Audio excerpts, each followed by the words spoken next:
इस कार्यक्रम के पुण्यार्जक हैं श्री विनोद काला, श्रीमती किरण काला। सफेद डिटर्जेंट, मेरी चॉइस मेरा सफेद। स्पार्कल, कड़ी चिकनाई हटाए, बदबू दूर करे। चैंपियन ब्लू, रंग हीरो, दाग zero. Shantinath detergent private limited. Sagar Shri Samay Sagar जी महाराज की, परम पूज्य गुणायतन प्रणेता प्रखर वक्ता भावना योग प्रवर्तक शंका समाधान प्रवर्तक गुरुवर श्री प्रमाण सागर जी महाराज की, परम पूज्य मुनिवर श्री निर्वेक सागर जी संधान सागर जी महाराज की, समस्त मुनि संघ की, शंका समाधान के आज के इस सत्र में आप सभी का हार्दिक अभिनंदन। इससे पूर्व कि हम आज के इस सत्र को प्रारंभ करें, गुरुदेव के चरणों में अपनी विनयांजलि इन भावों के साथ अर्पित करते हैं कि हुआ कृतार्थ आज मैं गुरुवर, पाप निवारक पादर्शन, फिर भी मिश्री मिश्रित वाणी, सुनने का है आकर्षण, स्वाति का नक्षत्र उदित हो, मेघ देख उत्साहित हो, वर्षा जल पीकर ही चातक तृप्त और आनंदित हो। सभी लोग हाथ जोड़ेंगे, मस्तक झुकाएंगे और मेरे साथ बोलेंगे, हे गुरुदेव नमोस्तु नमोस्तु नमोस्तु।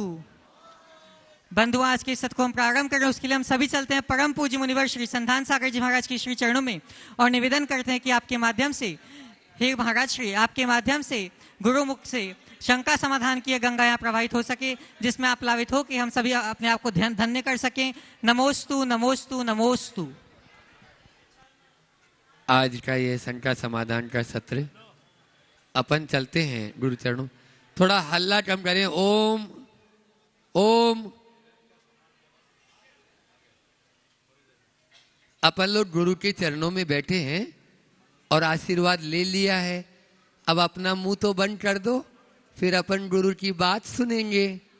ठीक है, चलते हैं गुरु चरणों में। और आज ये चोट मंदिर में आप लोगों का पुण्य, आपस में बातचीत नहीं, आप लोगों का पुण्य है कि अपन आज गुरु चरणों में यह शंका समाधान का सत्र प्रारंभ कर रहे हैं। श्रीमती अनुषा जैन, सिंधी मार्केट भोपाल, वे अपना प्रश्न कर रही हैं और उसके बाद में मीना जैन भोपाल, वे तैयार रहेंगे। बोलिए। ओम ओम। जिनका नाम बोले वो खड़े हो जाएं। ओम ओम।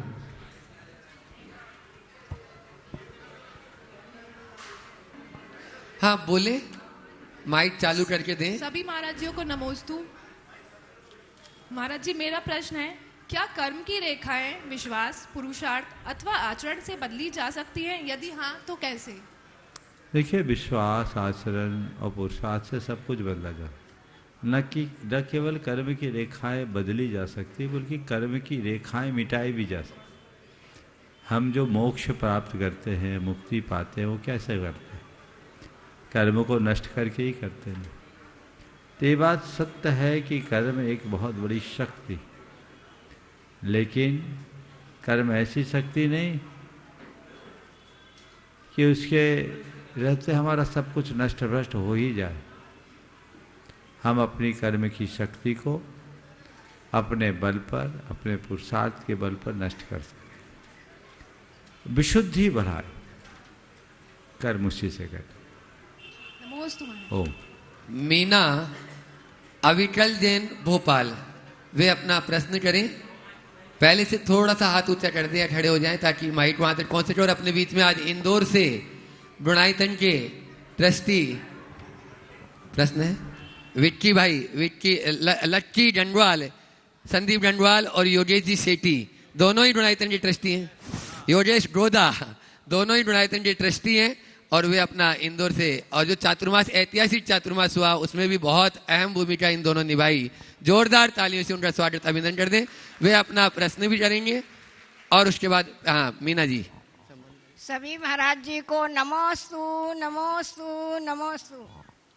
कागज अपनी किस्मत से उड़ता है और पतंग अपनी काबिलियत से, तो भरोसा किस्मत पर रखे या काबिलियत पर? बारिश अपनी, कागज अपनी किस्मत से उड़ता है और पतंग अपनी काबिलियत से, तो भरोसा किस्मत पर रखे या काबिलियत पे? मैं तो यही कहूँगा कि कागज पतंग कैसे बनता है। कागज ही तो पतंग बनता है, समझ गए? तो हम कागज से पतंग बनने में अपना पुरुषार्थ कर ले, हमारी किस्मत भी और काबिलियत भी दोनों चमक जाएगी, समझ गए? इसलिए एक पर भरोसा न करें। कागज है ये अच्छी बात है, पर केवल कागज बनकर न रहे, उसे काबिलियत में बदले। ओह हाँ, बोलो। संदीप जी रंगवाल और योगेश जी गोदा, गुणायतन ट्रस्टी। और मैं चाहूंगा दिगंबर दिन पंचायत कमेटी ट्रस्ट वहीं चले जाए, मनोज जी बांगड़ा जी अध्यक्ष, मनोज आर्यम, हाँ गुरुदेव, और वहीं सम्मान कर देंगे प्रश्न के बाद में। गुरुदेव, मेरे पिताजी 10 प्रतिमाधारी हैं और हम तो बहुत दूर रहते हैं, हम उनकी सेवा नहीं कर पाते। मैं दूर से ऐसा क्या करूं कि मैं ऐसा उनके वो समाधि मरण की इच्छा रखते हैं और मैं दूर से भी उनकी सेवा कर पाऊं, ऐसा उनके लिए मैं क्या करूं कि वो मेरे लिए अच्छा रहे? देखिए, ऐसा बहुतों के साथ आजकल माँ बाप कहीं रहते हैं, बच्चे कहीं रहते हैं। तुम्हारे लिए गर्व का विषय है कि तुम्हारे माता पिता व्रती हैं, पिताजी 10 प्रतिमा की साधना घर में कर रहे हैं। स्वाभाविक है, साथ में नहीं रहने से तकलीफ तो होगी, पर उनकी अनुमोदना करो, भावना भाव, और भावनात्मक रूप से जितनी अनुकूलता बन सके बनाओ। और परिवार में अपने अन्य भाइयों को भी यही बात समझाओ कि वे उसमें सहयोगी बने, सहभागी बने, ताकि जब कभी ज़रूरत हो सब अच्छा कर सके। हाँ, योगेश भी पूछेंगे। योगेश जी गोदा।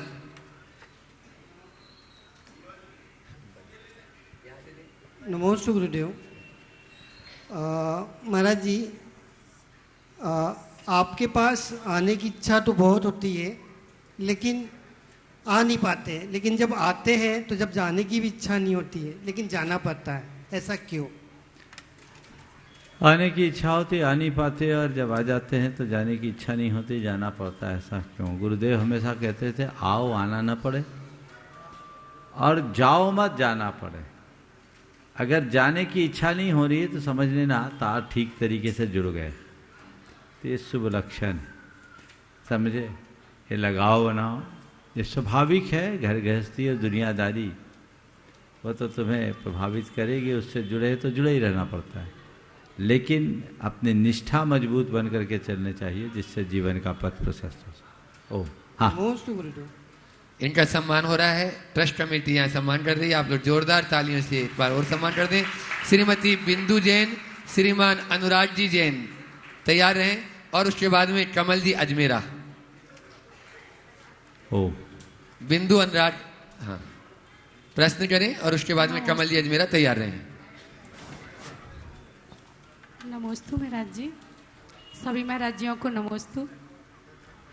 महाराज जी, मैं बचपन से ही धर्म से जुड़ी हुई थी, और मैं सोती थी तो मुझे ऐसे लगता था कि ये रात क्यों होती है, ये दिन क्यों होता है। क्या?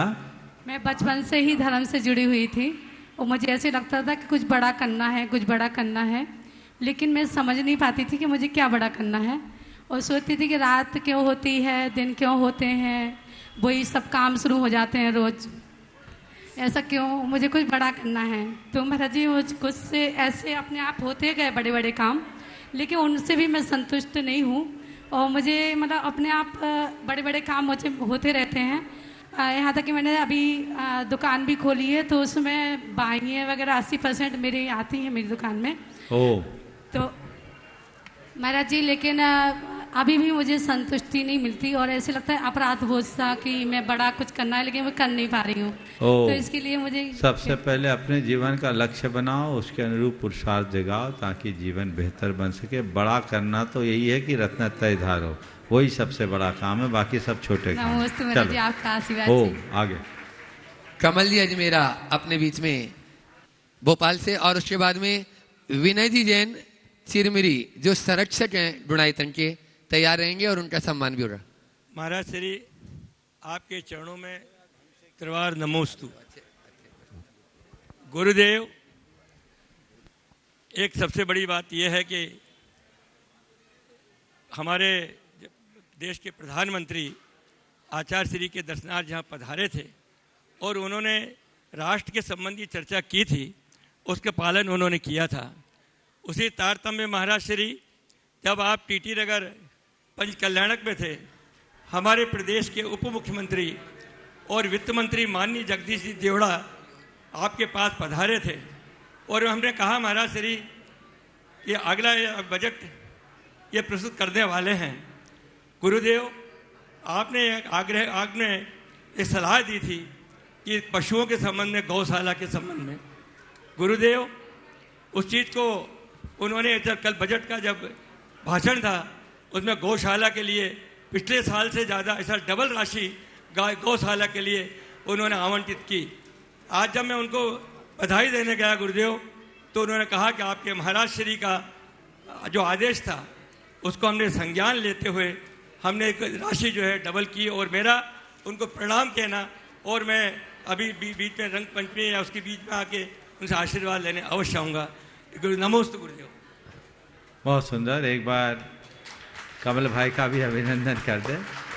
ये मैं मानता हूँ कि ये सरकार की संवेदनशीलता का एक प्रतीक है।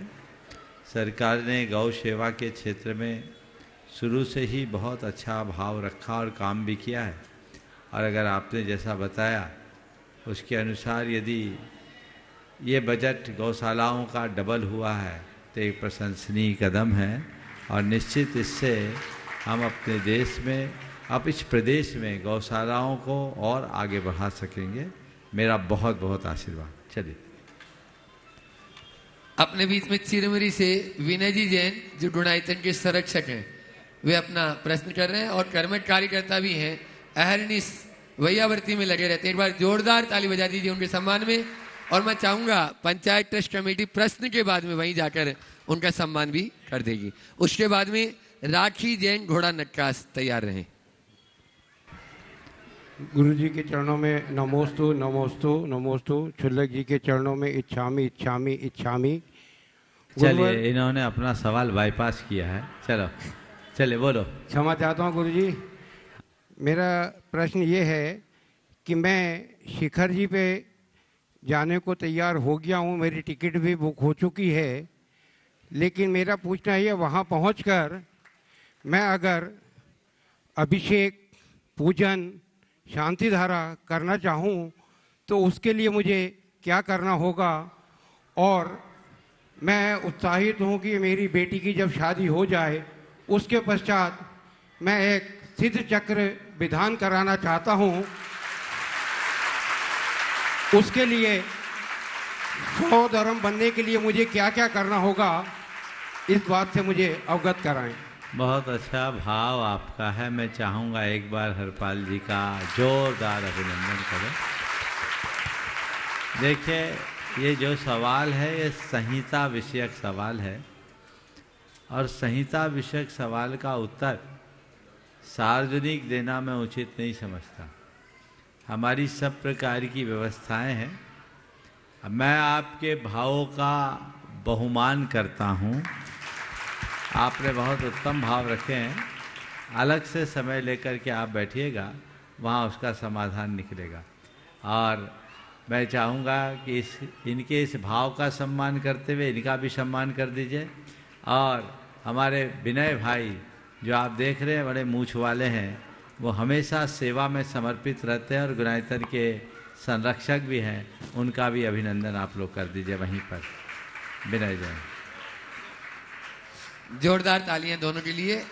हरपाल सिंह जी, सरदार जी जो नियमित रूप से महाराज श्री जी को प्रतिदिन सुनते हैं और अभी भोपाल में जब से भी हैं, एक भी दिन एब्सेंट नहीं। और उसके बाद में राखी जैन अपना घोड़ा नक्काश से अपना प्रश्न गुरु चरणों में करें और उसके बाद में तैयार रहेंगे अनुभव जी सराफ।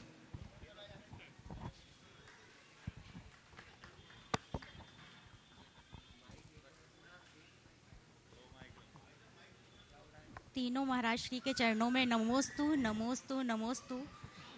छुल्लक जी के चरणों में इच्छामी। महाराज श्री, मेरा प्रश्न यह है कि हमारे घर के बड़े पहले से ही बहुत सारे नियम लिए हुए होते हैं और व्रतों का पालन करते हैं और धीरे धीरे उन्हें बढ़ाते चले जाते हैं और उसमें बहुत अडिग रहते हैं। पर आज कई तरह की बीमारियां जो समय के साथ साथ बढ़ जाती हैं, वो उनके नियम को विखंडित कर सकती हैं, इसकी संभावना बनी रहती है। वहीं हमारे घर के बच्चों का कहना होता है कि नियम वैसे ही रखो जो सादा पालन कर सको। तो महाराज जी दोनों की बातें गलत नहीं लगती। महाराज श्री दोनों के बीच में कैसे सामंजस्य बनाएं, कैसे तालमेल बना रहे, समाधान करें। बच्चों को बोलो कि परीक्षा में फेल होने के डर से पढ़ाई करना बंद कर देंगे क्या?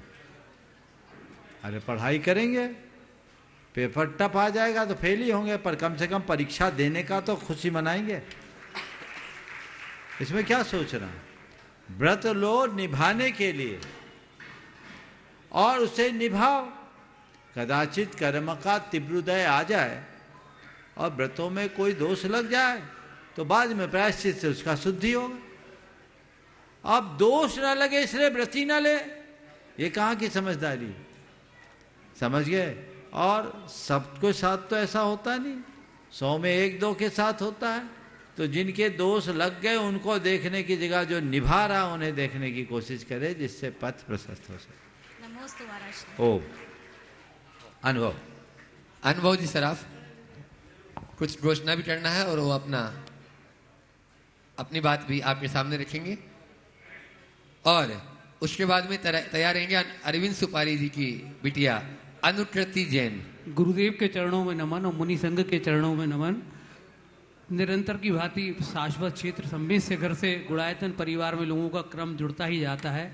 अपने पुण्य के लोग बहुत आगे बढ़ाने के लिए करते हैं, इसमें जुड़ते हैं और हम लोग इसी क्रम में सब लोगों से ये चाहेंगे, हम ये घोषणा करूंगा, आप लोग तालियां बजाएंगे। आज बहुत सारे परिवार गुणायतन से जुड़े हैं।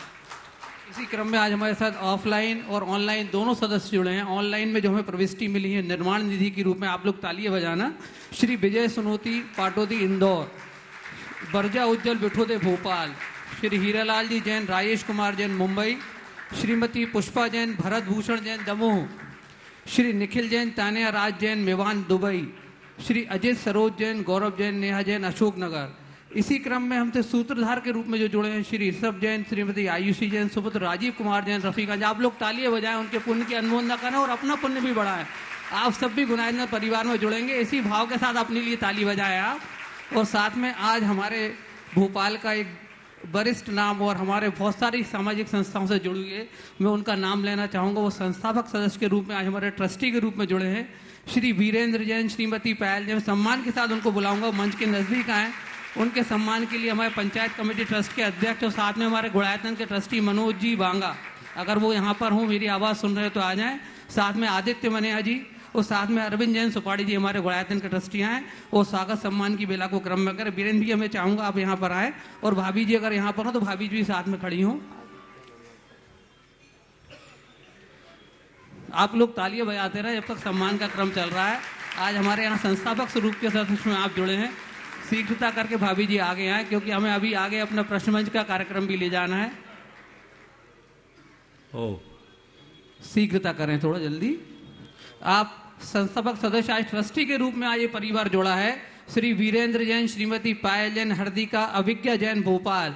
आज इनका सम्मान का क्रम चालू है। आप लोग तालियां बजाएं और इस परिवार का उत्साहवर्धन करें और साथ में आप भी गुणायतन परिवार से जुड़ेंगे, इसी आशा के साथ आप लोग भी इसमें बिल्कुल आज किसी भी रूप से आप इसमें गुणायतन परिवार के प्रकल्पों में जुड़ सकते हैं और साथ में गुणायतन में जुड़कर आप अपने पुण्य का अर्जन कर सकते हैं।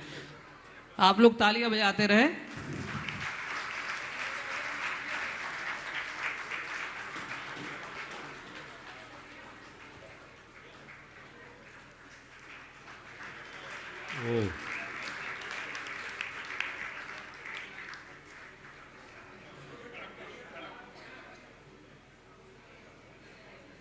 इसी क्रम में आज हमारे साथ अशोक सराफ जी हैं। गुरुजी शिक्षा मित्र के रूप में उन्होंने अपनी एक प्रकल्प लिया था, साथ में उन्होंने आज वो पूरा किया है। और शिक्षा मित्र के रूप में जो हम लोगों ने एक सहयोग राशि रखी थी उसका वो चेक लाए, हम लोगों को देना चाहते हैं। मैं चाहूँगा उनके सम्मान के लिए हमारे शिरोमणि मनीष जी, साथ में मनोज भैया ये चेक ग्रहण करें और साथ में आप सिर्फ तालियां बजा के इसको इस सुख मतलब एक नहीं मनोज भैया ये चेक लेंगे, हम मनोज भैया से कलेक्ट कर लेंगे। आप मनोज भैया को चेक दें शिक्षा मित्र के रूप में। मनीष आप आगे जाएं और साथ में भैया का सम्मान में रहे। चलो हो गया गुरुदेव। जोरदार ताली बजा दीजिए। ताली आप बजाते रहे जब तक हमारे अशोक भैया का सम्मान चल रहा है। चलो, बीरेंद्र का सवाल है क्या? हाँ बीरेंद्र, हाँ आज जो ट्रस्टी के रूप में जुड़े हैं ऐसे वीरेंद्र भाई अपना प्रश्न कर रहे हैं, और उसके बाद में अरविंद सुपारी जी की बिटिया अनुकृति जैन वो तैयार रहेगी। माइक वहां तक पहुंचा दे, हाथ ऊंचा कर ले ताकि माइक वहां तक पहुंचे। महाराज जी नमस्ते, अभी सभी को प्रणाम करता हूँ। क्वेश्चन इतना संशय में हूँ, करूँ नहीं करूँ इस जगह पे, क्योंकि मैं समाज से बहुत ज़्यादा नज़दीक नहीं रहा अभी तक, अपने पारिवारिक कारणों और दूसरे वस्तुओं में व्यस्त था। एक छोटा सा मन में संकोच आता है, सवाल उठता है कई बार कि सभी अल्पसंख्यक समुदायों में हम सबसे श्रेष्ठ गिने जाते हैं, सबसे ज़्यादा कट्टरपंथ और धर्म के प्रति समर्पित गिने जाते हैं। ऐसा वो कट्टरपंथी भी मानते हैं जो हमसे बहुत ज़्यादा हैं।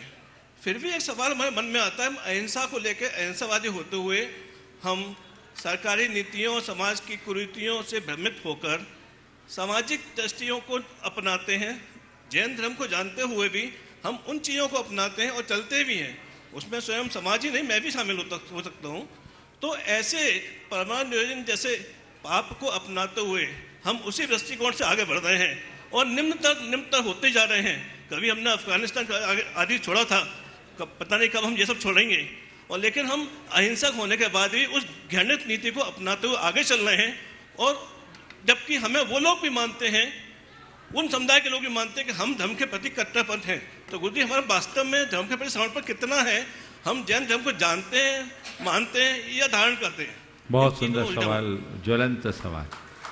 खड़े रहें थोड़ी देर, बीरेंद्र भाई खड़े रहें। ये बात बहुत गंभीर है और हमें इस पर बहुत व्यापकता से विचार करना चाहिए। आज हमारी संख्या हमारे सामने एक बहुत बड़ी चुनौती बन रही। TFR टोटल फर्टिलिटी रेट आज जैनियों की सबसे कम है। यदि यही स्थिति रही तो आने वाले 50 वर्षों के बीच हमारी स्थिति बहुत सीमित हो जाएगी। हमें इस पर गंभीरता से विचार करना चाहिए। जैन लोग धार्मिक क्रियाओं के प्रति तो बहुत दृढ़ हैं, लेकिन जैन विचारों के प्रति जितनी दृढ़ता होनी चाहिए उतनी नहीं दिखती। संतति नियंत्रण के लिए जो कृत्रिम उपायों का आलंबन है, ये कतई धर्म के अनुकूल नहीं। हमारे धर्म शास्त्रों में इसे हिंसा और पाप का कारण बताया गया है। शास्त्रों के अनुसार ऐसे लोग नपुंसक वेद का आश्रय करते हैं। लेकिन ये बड़ा आश्चर्य, बल्कि मुझे एक विडंबना के रूप में दिखती है कि प्रबुद्ध जैन समाज इस बात को पूरी तरह नज़रअंदाज क्यों कर रहा है। संतति नियंत्रण अगर करना है तो हम उसके लिए निषेध नहीं करते, पर उसका प्राकृतिक तरीका अपनाइए, कृत्रिम तरीका नहीं। वह है शील, संयम और सदाचार का पालन। आज भी चिकित्सक कहते हैं कि मनुष्य यदि अपने जीवन में थोड़ा संयम अंगीकार कर ले, माह में कुछ दिनों तक शील से रहे, तो उसे किसी भी कृत्रिम तरीके को अपनाने की जरूरत ही नहीं पड़ेगी। संतति अपने आप नियंत्रित होगी। तो किसी भी तरीके का ऑपरेशन कराना, शल्यक्रिया कराना और अथवा दूसरे तरह के कृत्रिम आलंबनों को अपनाना कतई अनुकूल नहीं है। धर्मशास्त्र की दृष्टि से वो सर्वथा गलत है। हमें उससे बिल्कुल दूर रहना चाहिए। ऐसी प्रवृत्तियों से अपने आप को बचा कर रखना चाहिए और हर व्यक्ति को इसे सोचना चाहिए कि हम गलत कर रहे हैं। अपनी इच्छाओं पर नियंत्रण रखिए। हमारा धर्म है अहिंसा, संयम और तप, और यदि हम अहिंसा, संयम और तप में धर्म को ही भूल जाएंगे तो हमारे जीवन में बचेगा क्या। इसलिए हमें धर्म के मूल स्वरूप को गहराई से समझना चाहिए। मुझे बहुत अच्छा लग रहा है कि आप जैसे व्यक्ति ये सवाल सार्वजनिक रूप से करने का साहस कर रहे हैं। बहुतों में तो इस पर विचार ही नहीं है। आप लोग इस विषय में कभी सोचते ही नहीं कि हम अधर्म कर रहे हैं, पाप कर रहे हैं। क्या पता आपकी नियति आपके घर कैसा फूल खिलाना चाहती है। लेकिन आप तो अपने ही भोगेशना या स्वार्थ प्रेरित भावनाओं के कारण ऐसी कलियों को खिलने का अवसर ही नहीं देते। ये उचित नहीं है, महान पाप के बंध का कारण है। इसलिए समग्र समाज को इस पर सोचना चाहिए। महाराज ज्यादा बच्चे हो जाए तो पालेंगे कैसे? अरे तुम्हारे बाप दादाओं ने 4-4, 6-6, 10-10 पाल लिए, तुम 2 नहीं पाल सकते क्या? ध्यान रखना, संतान तुम नहीं पालते, उनका भाग्य पलवाता है। हम ये कर्ता बुद्धि क्यों रखते हैं? अपनी शास्त्रों की मूल बात को भूल क्यों जाते हैं? पालन तो उस बच्ची का भी हो गया जो भुज के भूकंप में अपनी मां को खो दी थी जन्म के तुरंत बाद, और 3 दिन तक वो मां के शव के साथ चिपट के रही। वो बच्ची पली ना, 1996 के भूकंप की बात है। अब कुछ वर्ष पहले तो उसका विवाह भी हो गया, अखबारों में छपा था। तो ये सब दुर्विकल्प है। शास्त्रों की बातों पर श्रद्धान करना चाहिए और उसी अनुरूप आचरण करने का प्रयत्न करना चाहिए, तभी हम कोई अच्छा आदर्श उपस्थित कर सकें। अनुकृति जैन अरविंद सुपारी परिवार, और उसके बाद में तैयार रहेंगे सेजल जैन शहीद नगर। गुरुदेव के चरणों में त्रैबार नमोस्तु। ऐलक जी के चरणों में एक शामी एक शामी एक शामी। महाराज जी, मेरा प्रश्न ये है कि जैसे कि हमारे धार्मिक ग्रंथों में कहा गया है कि जो नियत है, जो लिखा हुआ है, वो होना ही है। कई पौराणिक कथाओं में भी हम यही सुनते हैं कि भविष्यवाणी हुई, उसके बाद कई पुरुषार्थ किए गए, लेकिन हम होनी को नहीं टाल पाए। तो जो दूसरी तरफ कॉन्ट्रडिक्टरी हमें ये कहा जाता है कि पुरुषार्थ करिए, उससे आप कोई भी कठिन से कठिन काम सफल रूप से कर सकते हैं। तो ये तो कॉन्ट्रडिक्शन है महाराज जी। अगर हम होनी को बदल ही नहीं सकते तो पुरुषार्थ का क्या औचित्य है? देखिए, ऐसा कुछ भी नहीं है। दोनों बातें अपनी अपनी जगह सही है। हम लोग अनेकांत के उपासक हैं और अनेकांतात्मक दृष्टि से दोनों बातों को देखना चाहिए। जब हमें कोई कार्य करना हो और हम पहले से मान के बैठ जाएं कि जो होनी होगी सो होगी, तो कार्य कभी नहीं होगा। उस समय तो हमें ये विश्वास करके करना चाहिए कि जैसा हम करेंगे वैसा ही होगा। आज आप इस शंका समाधान में आए, प्रश्न पूछने की भावना से आए ना। आपका नंबर लगा, अपने आप लगा कि आपने पर्ची डाली थी तब लगा? हाँ, पर्ची डाली, पर्ची डालने का पुरुषार्थ किया, हो सकता पापा से जैक भी लगवाया हो। हालांकि यहाँ वो सब नहीं चलता, लेकिन प्रयास किया ना। जी महाराज जी। और भी बहुत लोगों ने प्रयास किया। मैं देख रहा हूँ महाराज जी के पास बहुत सारी पर्चियाँ हैं। प्रयास सबने किया। जिनकी पर्चियाँ यहाँ नहीं है उनका नाम तो आने वाला नहीं। बहुत सारे लोग कहते हैं हम आते शंका समाधान में, हमारा नंबर नहीं लगता। भैया लगेगा कैसे? लगाओगे तब तो लगेगा। पुरुषार्थ करो। तो बहुत लोगों ने ऐसा पुरुषार्थ किया। अब नंबर लगे तो ठीक है, नंबर न लगे तो फिर क्या सोचो, चलो मेरा भाग्य ऐसा ही था, कोई बात नहीं। हमें प्रश्न पूछने का मौका भले नहीं मिला, उत्तर सुनने का मौका तो मिल गया। ये अप्रोच अपनी होनी चाहिए, समझ गए? तो इसे मैं दूसरे शब्दों में कहूं तो ऐसा कहना चाहूंगा, जब हमारे सामने कोई काम करने का प्रसंग आए तो इस विश्वास के साथ करो कि मैं जैसा करूंगा वैसा ही परिणाम निकलेगा। लेकिन पर्याप्त प्रयत्न करने के बाद भी वांछित परिणाम न निकले तो सोचो, चलो मेरी यही होनहार थी।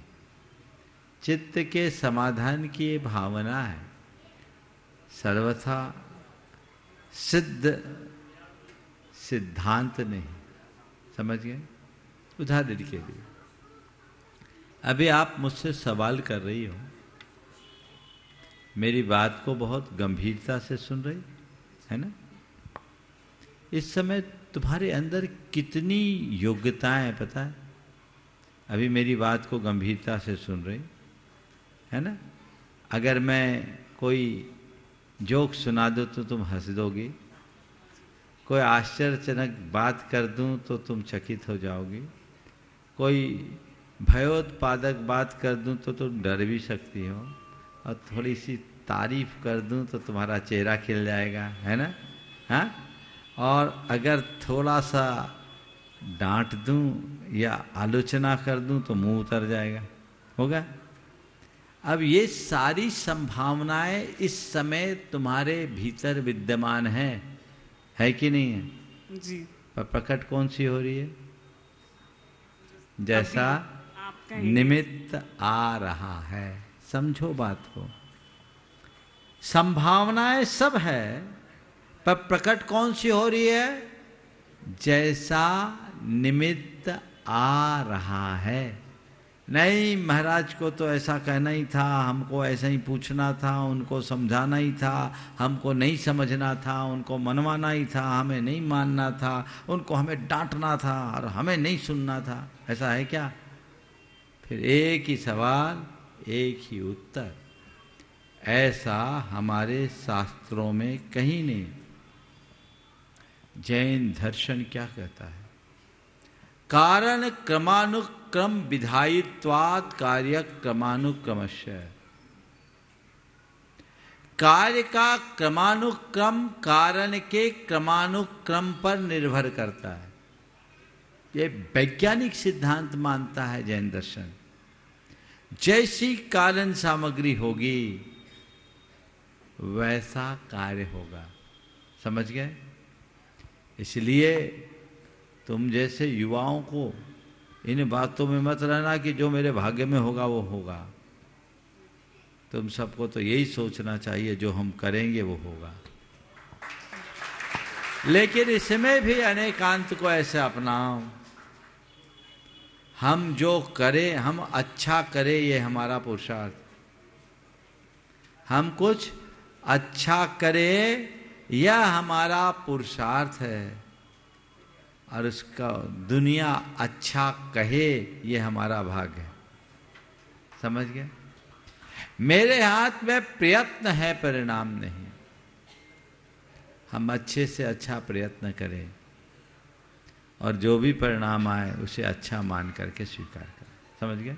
चलिए। नमोस्तु महाराज। सेजल जैन शहीद नगर, और उसके बाद में तैयार रहेंगी पाठशाला परिवार चौट मंदिर। नमोस्तु गुरुदेव। इक्षामी चुल्लक जी, मेरा प्रश्न ये है कि जब हम किसी की मृत्यु होती है तो उसमें जाते हैं और आकर नहाते हैं, और हमें 24 घंटे की सूतक लगती है। मैं एक मेडिकल छात्रा हूँ। हम लोग डेड बॉडी पर स्टडी करते हैं, तब भी हमें सूतक लगती है क्या? और उस स्थिति में हमें क्या शुद्धि रखनी चाहिए? देखो, सबसे पहले तो किसी के दाह संस्कार आदि में जाने में 24 घंटे का कोई सूतक नहीं होता। समझ गए? एक रात्रि का सूतक होता है। रात बीत गई, अभी शाम को 7 बजे आप दाग दे के आए हैं, सवेरे आप अपना अभिषेक पूजन सब कर सकते हैं। 24 घंटे कहीं नहीं लिखा, रात्रि बीतने की बात है। ठीक है? अब रहा सवाल कि मेडिकल फील्ड में रहने वाले लोगों को तो रोज ही ऐसा करना पड़ता है, वो क्या करें? जिनकी मैटरनिटी होम है वहाँ तो रोज़ बच्चे होंगे, वो क्या करें? तो ये प्रोफेशन के हिसाब से अलग अलग काम होता है। समझ गए? तो इसमें आप लोगों को विकल्प नहीं करना। बस इसमें एक काम करो कि सुबह नहा धो करके सबसे पहले अपना धार्मिक क्रियाकलाप कर लो, फिर वहाँ जाओ, ताकि झंझट में पड़ना ही ना पड़े। समझ गए? बाकी ये प्रोफेशन है, प्रोफेशन के साथ सबका जिसका जैसा प्रोफेशन है उसको उसके अनुरूप अपना काम करना पड़ता है। देखो, एक बात बताऊं, सूतक के विधान में भी एक बात लगी, ब्राह्मणों को सबसे कम सूतक क्षत्रियों को उससे ज्यादा, बनियों को उससे ज्यादा। बता रहा हूं। इसका कारण क्या है? तो ब्राह्मणों को कम सूतक इसलिए रखा क्योंकि व्रती को ब्राह्मण कहा जैन धर्म में। किसको कहा? व्रती। तो उसके क्रियाकलाप अलग है। जन्मजात ब्राह्मण हमारे यहाँ जैन धर्म में माना ही नहीं। जो व्रती है वो ब्राह्मण, ब्राह्मणा व्रत संस्कारा। तो व्रती को कम सूतक क्योंकि वो विशुद्धि में जीता। क्षत्रिय बड़े दिल का होता, बड़ी सोच का होता, वो उस प्रजा की रक्षा में तत्पर होता है, तो उसे ये सब बातों का ज़्यादा असर नहीं पड़ता, इसलिए उसकी अपेक्षा थोड़ा ज़्यादा है, लेकिन फिर भी कम। अब बनिया जोड़ घटाव ज़्यादा करता है, इसलिए इसका सूतक अधिक। तो ये जो चीज़ें अलग अलग की है, इस बात का द्योतक है कि मनुष्य के कर्म के अनुरूप उसका सूतक होता है। जिस समय शास्त्र लिखे उस समय ऐसी शल्य क्रियाएं चलित नहीं थी। अगर उस समय इस तरह की कोई व्यवस्था होती तो शास्त्रों में लिख दिया गया होता। लेकिन अगर मैं ये कह दूं कि तुम लोगों को सूतक लगेगा तो फिर तो जैनियों को डॉक्टर बनना ही नहीं चाहिए, अस्पताल खोलना ही नहीं चाहिए, तो बड़ा मुश्किल हो जाए। नमोस्तु महर्षि। पाठशाला परिवार, चोट मंदिर और उसके बाद में हितेशी जैन तैयार रहे। त्रय मुनि राजों के पावन चरणों में बारंबार नमोस्तु नमोस्तु नमोस्तु। सभी क्षुल्लक जी महाराजों के चरणों में इच्छामी इच्छामी इच्छामी। हे महाराज श्री, कहते हैं दूध का जला व्यक्ति छाछ को भी फूंक कर पीता है, फिर क्यों इस संसार में गरम दूध रूपी पाप में लिप्त रहता है और इस भीषण गर्मी में पुण्य रूपी ठंडी छाछ को पीने की इच्छा रखता है? ऐसे कैसे पॉसिबल हो सकता है? दूध का जला छाछ को भी फूंक पर पीता है, ये सवा कहावत अपनी जगह है, लेकिन जो आपने इस कहावत से प्रश्न जोड़ा है वो कहीं से नहीं जुड़ा। आपने तो पाप को दूध बोल दिया और पुण्य को छाछ बोल दिया। इसका इससे कोई मेल नहीं है। मेहनत तो आपने प्रश्न के लिए बहुत अच्छी की है, लेकिन इसको थोड़ा और सुधारा जाए। इसे दूसरे तरीके से ये पूछे कि सामान्य रूप से ऐसा कहा जाता है कि दूध का जला छाछ भी फूंक फूंक करके पीता है, यानी अच्छे कार्य में चूकने वाला व्यक्ति गलत कार्य भी बहुत संभल संभल करके करता है। और आप इसमें पूछ सकते हैं कि अच्छे कार्य में चूकने वाला व्यक्ति गलत कार्य भी संभल संभल करके करता है, लेकिन बार बार ठोकर खाने वाला क्यों नहीं संभलता? शायद आप यही पूछना चाह रहे। तो मुश्किल ये है कि छाछ को फूंकता कौन है? जो दूध से जलता है ना। जो आज तक दूध से जलन महसूस ही नहीं की तो छाछ कैसे फूंक? जब तक हम अपने अनुभव को सामने उपस्थित नहीं करेंगे तब तक जीवन में परिवर्तन नहीं हो। दूध से जलना एक अनुभव है जो हमें सचेत और सजग करता है, तो हमें छाछ को फूंकने का भी रास्ता बता देता है। तो हम दूध से जले तो छाछ फूंक कर खाएं, छाछ को फूंक कर पिए। लेकिन अभी तक जिसे दूध से जलने का अनुभव ही नहीं हुआ वो छाछ को क्या फूकेगा? हम अपने अनुभव को ताजा करें। नमोस्तु महर्षि।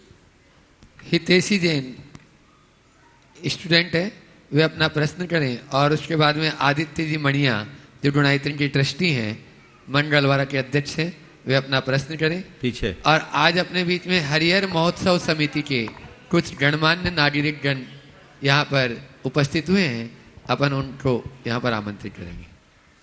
हृदयांगन में विराजमान पूजनीय महाराज के चरणों में अनंत अनंत बार नमोस्तु नमोस्तु नमोस्तु एवं एलक महाराजों के चरणों में इक्षामी इक्षामी इक्षामी। महाराज जी, मैं IIT JEE एस्पिरेंट हूँ। अभी कुछ दिनों पहले जब IIT का रिजल्ट आया और जो बच्चे एग्ज़ाम क्रैक नहीं कर पाए तो कुछों ने आत्महत्या कर ली, कुछ डिप्रेशन में चले गए, क्योंकि लोग एक ही बार में सफलता एक्सपेक्ट करते हैं। क्योंकि सफलता के बाद का प्लान तो सबके पास है, लेकिन यदि असफल हो गए तो उससे कैसे डील करना है वो किसी को नहीं आता। तो यही मेरा प्रश्न है कि मैं भी आगे IIT का एग्ज़ाम दूंगी, मैं पूरी कोशिश करूंगी कि मेरा एग्ज़ाम क्रैक हो, यदि ना हो तो असफलता से कैसे डील करें और कैसे पॉजिटिव रहें। सबसे पहली बात तो मैं ये कहूँगा कि आप यदि किसी भी लक्ष्य को प्राप्त करने के लिए आगे बढ़ें और लक्ष्य तक न पहुँच पाएँ तो इसे असफलता न माने। असफलता नहीं, ये तो आप एक प्रतियोगी परीक्षा में बैठ रहे हैं और हमें मालूम है कि इसमें सीटें कम हैं और एप्लीकेंट ज़्यादा है।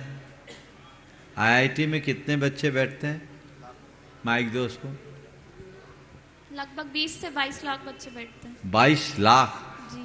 सिलेक्शन कितने का होता है? कुछ हजारों बच्चों का होता है। हजारों में कितने? 10-15 हजार का मुश्किल से। एग्जैक्ट बताना चाहिए, इतना तो फिगर तुम्हारे पास होना चाहिए। कितने बच्चे होते हैं? 16 हाँ, सब मिलाकर पूरे देश में प्रति वर्ष IIT में सिलेक्ट होने वाली संख्या मेरे ज्ञान के अनुसार 10,000 से अधिक है। जो भी हो, अब लाखों में 1000 तो बहुत कम हुआ ना, तो बाकी को तो तय है कि सिलेक्ट होना ही नहीं है। तो हम उस श्रेणी में नहीं आ पाए, पर उस श्रेणी में नहीं आ पाए तो विफल हो गए, क्या मतलब? हमारे लिए और रास्ते तो खुले हैं। इसके लिए सबसे पहले मैं अभिभावकों से कहना चाहूँगा कि बच्चों पर प्रेशर डालना कम करो। और सबसे पहले मैं तुमसे पूछता हूँ, IIT करना क्यों चाहती हो? आगे जाके इंजीनियरिंग करनी है। फिर इंजीनियरिंग क्यों करना है? जॉब करनी है। जॉब करना, मुझे मालूम था ये उत्तर होगा। जॉब क्यों करना? जॉब क्यों करना? बोलो बेटा। आत्मनिर्भर होना, इंडिपेंडेंट होना है। जॉब इसलिए करना, आत्मनिर्भर करना। ये जो माइंडसेट बन गया है इसने महान अनर्थ किया। ये बच्चों का ही नहीं, उनके अभिभावकों का। बेटा पढ़ ले पढ़ ले पढ़ ले, IIT कर ले, तुम IIM में निकल जा, CA कर ले, ये कर ले, वो कर ले, जॉब जॉब जॉब जॉब। अपने पैरों पर खड़े हो, सेल्फ डिपेंड हो।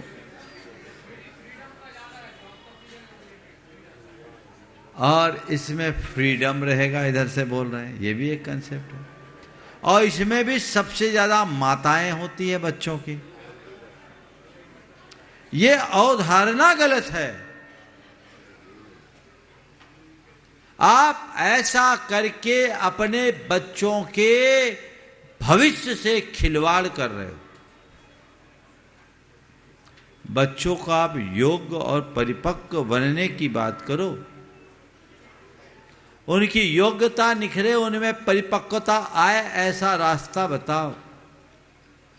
और जॉब क्यों करना? हमें व्यवसाय क्यों नहीं करना? ये तो अंग्रेजों की कुचाल थी, उन्हें बाबुओं की जरूरत थी, सो बाबू बनने वाली पढ़ाई उनने विकसित की, आज भी उसी में लग गए। और IIT करके क्या कर रहे? जमोटो में जाके खाना बेच रहे, जो हमारा 12वीं पास लड़का कर लेगा। पर सारी क्रीम प्रतिभा को वो खींच रहे। बोलो, आज तो ऑर्गेनाइज तरीके से देखे तो एक IIT करने वाला खोमचा का काम कर रहा है, रिक्शा चलवा रहा है। कौन सा महारत हासिल कर रहे भाई? ये बहुत गंभीर चिंतनीय विषय है। जीवन का विज्ञान सीखना चाहिए, जिससे जीवन में स्थिरता आ सके और सुकून से अपनी जिंदगी जिया जा सके। इसलिए मैं तुम्हारे और तुम्हारे माध्यम से तुम्हारे जैसे सभी बच्चों से कहता हूं, जॉब के लिए उसे ही जाना चाहिए जिनके घर में व्यापारिक पृष्ठभूमि का अभाव है, जिनका अपना अच्छा खासा व्यापार है।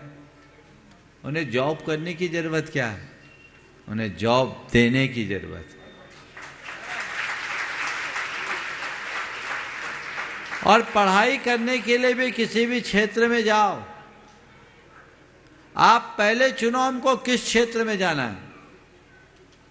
योग्यता का विकास होना चाहिए। आप लोग जहां जाते हो, मशीन बनना पड़ता है। 12-12 घंटे की कोचिंग, क्या करोगे आखिर? अपने दिमाग पर कितना प्रेशर, सब प्रकार का नुकसान, परिवार का, समाज का, व्यक्तिगत जीवन का। ये क्यों? माँ बाप को भी ये चीज ध्यान देना चाहिए।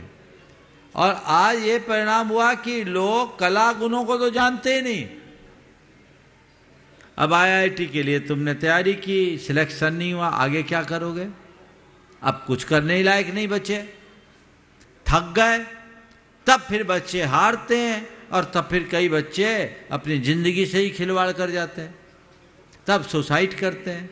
और जब वो सुसाइड करते हैं तब माँ बाप आंसू बहाते हैं। प्रेशर फ्री होकर के पढ़ाई करो। अगर तुम्हें IIT करना है ना, IIT करो। मानता हूं टफ प्रतियोगिता है, लेकिन टेंशन नहीं लेना। दिमाग से बात निकाल दो कि मैं IITian बनूंगी तभी मेरा कैरियर होगा। दुनिया में बहुत से ऐसे हैं जो अंडर ग्रेजुएट हैं, ड्रॉप लिया है जिनने, समझ गए, और दुनिया में सारे बड़े बड़े IITian को पाल रहे हैं। बोलो, पता है तुम्हें बिल गेट्स कहाँ तक पढ़ा है? एलन मस्क कहाँ तक पढ़ा पता है? गौतम अडानी कहाँ तक पढ़ा पता है? जकरबर्ग कहाँ तक पढ़ा पता है? हाँ बोलो। जी महाराज जी पता है। कोई ये सब क्या उच्च शिक्षा नहीं, मोदी जी तो अलग है, ग्रेजुएट है। तो ये क्या है? कोई जरूरी नहीं कि मेरे पास डिग्री होगी तभी मेरी योग्यता निखरेगी। योग्यता तो अनुभव से निखरती। हम जैसे बिना पढ़े लिखे कहाँ अपनी जगह बनाए, देखो।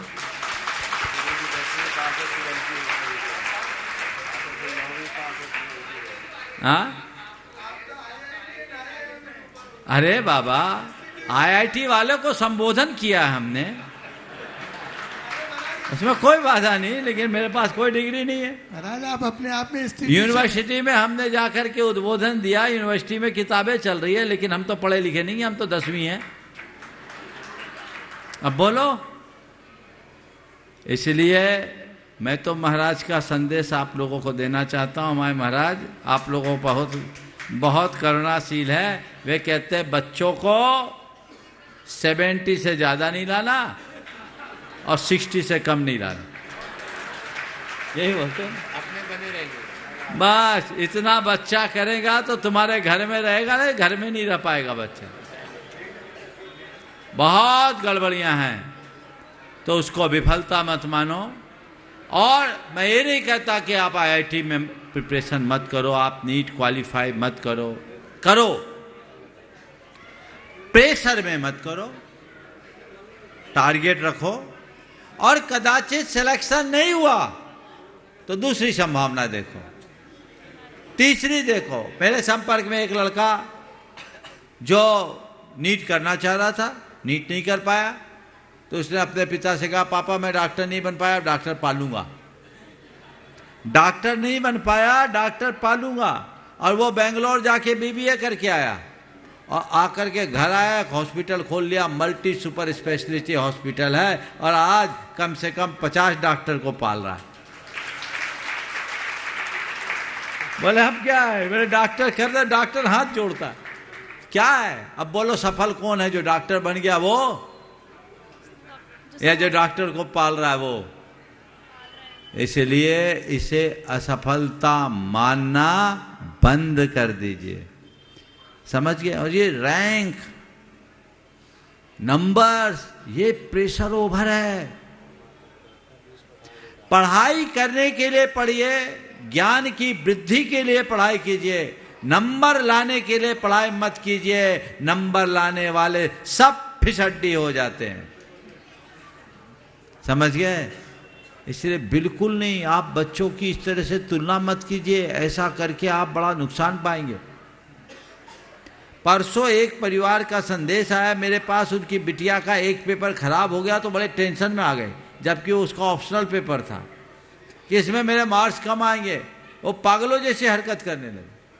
उसके परिवार के लोगों ने कहा कि महाराज जी से कुछ संदेशा दिलवा, उसको संभाले। हम बोले देखो, अरे नंबर कम आएंगे, पास तो हो जाएंगे। पास इसलिए होना क्योंकि डिग्री आज थोड़ी ज़रूरत है, बाकी जितना जीवन में आया उतना हमारे लिए पर्याप्त है, इसलिए इन बातों पर ज़्यादा ध्यान देने की आवश्यकता नहीं। नमस्ते महाराज। आदित्य जी मणिया, उनका प्रश्न बहुत बड़ा है। नहीं महाराज, अच्छा है, शॉर्ट में बोल लेंगे। महाराज जी आज जो है हम लोग डाइनिंग टेबल से एक साथ परिवार में खाते थे, होटल में अलग अलग खाने लगे तो दिमाग में टेंशन हो जाता है।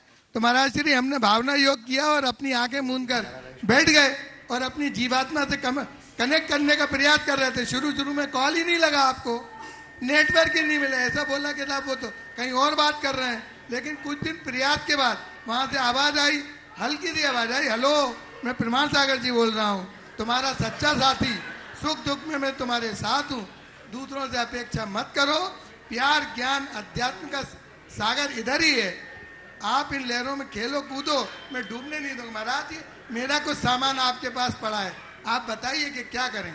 बस इसी को फॉलो करते रहो। हरिहर महोत्सव समिति को हरिहर महोत्सव समिति के मनोज जी साहू, अतुल जी कौशल, अवनी जी शर्मा, संजय सिसोदिया जी और उनकी पूरी टोली, राजकुमार जी जैन, नितिन जी जैन, जो हरिहर समिति में आ जाए। और यहाँ की पंचायत समिति, उनका अनुभव जी सराब बोल रहे हैं, और मनोज आर्य वो भी अपना ट्रस्ट, और हमारी पंचायत कमेटी ट्रस्ट के लोग साथ में पूरे गुड़ायतन परिवार के लोग उनका स्वागत करेंगे। यहाँ पर थोड़ी जगह कर लें और महोत्सव समिति के जो पदाधिकारी हैं वो आगे आए और हमारे पंचायत कमेटी और गुड़ायतन परिवार उनका सम्मान करेगा।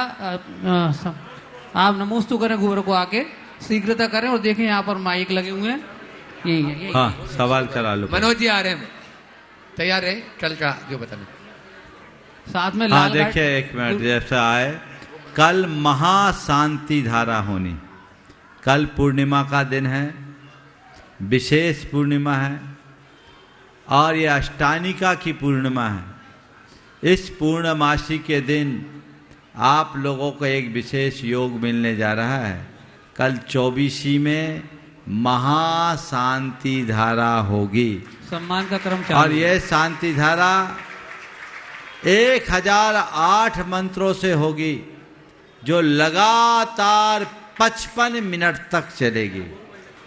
आप सब लोग इसका लाभ लें और कल अपने सारे कार्यक्रमों को छोड़कर इससे समय पर उपस्थित हों। ये प्रातःकाल 7:15 से शांति धारा का कार्यक्रम प्रारंभ होगा, जो समापन के उपरांत प्रवचन का कार्यक्रम होगा। तो 7:15 रखें, 7:30 रखें? हाँ 7:30 ठीक है। 7:30 से चालू हो जाएगा, आप 7:15 पर आएंगे और 24 का भी अभिषेक होगा। तो जो भी ये परिवार हैं सभी आए, अपने जीवन का अपूर्व अवसर आप सबको प्राप्त होने जा रहा है, सभी इसका लाभ उठाएंगे। ये महाशांति धारा आपके भोपाल नगर में पहली बार संपन्न होगी। जिन्होंने पहले ऐसी शांति धाराएं की है उनको इसका अनुभव है, आप लोगों को पहला अनुभव होगा, आप उसका लाभ लें। हाँ दे दो। मनोज साहू कल्लू भैया की टीम पूरी यहाँ खड़ी है, आप लोग तालियां बजा के अभिवादन करिए और वो ये क्वेश्चन भी पूछेंगे यहाँ पर। जल्दी दो माइक दे दो। बोलिए एक जन। हाँ बोलिए। परम पूज्य गुरुवर श्री के चरणों में श्री हरिहर महोत्सव समिति की ओर से सादर नमस्ते। गुरुवर, एक सवाल हमारी समिति की तरफ से आपसे हमें पूछना था।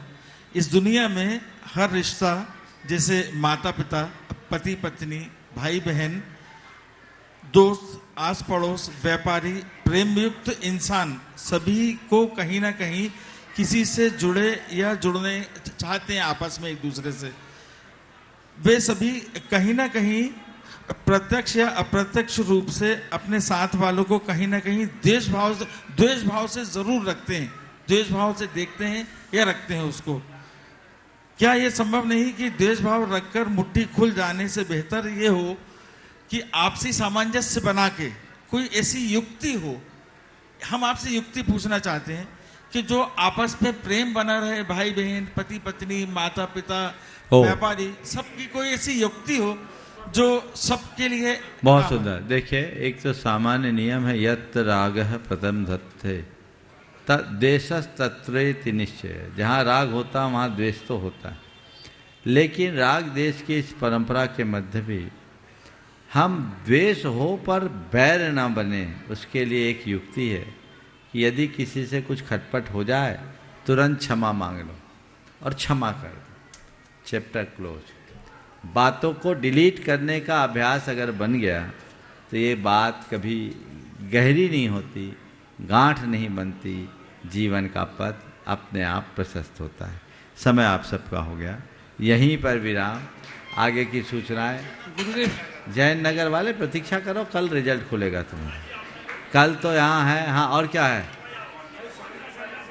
कल शाम का यही है, फाइनल है कल का प्रवचन और कल का शंकर सभागार यहीं पर है। और परसों का करना है, कल सुबह। पूज्य महाराज श्री जी का सब और कल आज सुबह जो बताया गया था काव्य गोष्ठी वाला, वो कार्यक्रम स्थगित कर दिया गया है। हमें लोगों ने बोला दोपहर में लोग आ नहीं पाएंगे, अन्य कार्यों में जाएंगे, तो सवेरे शांति धारा और प्रवचन तक सीमित है। जो लोग आएंगे वो हम लोगों से अपनी बातें कर लेंगे। चले। पूज्य महाराज श्री जी की 4 बातें जो 14 भागों में 16 पुस्तकों के रूप में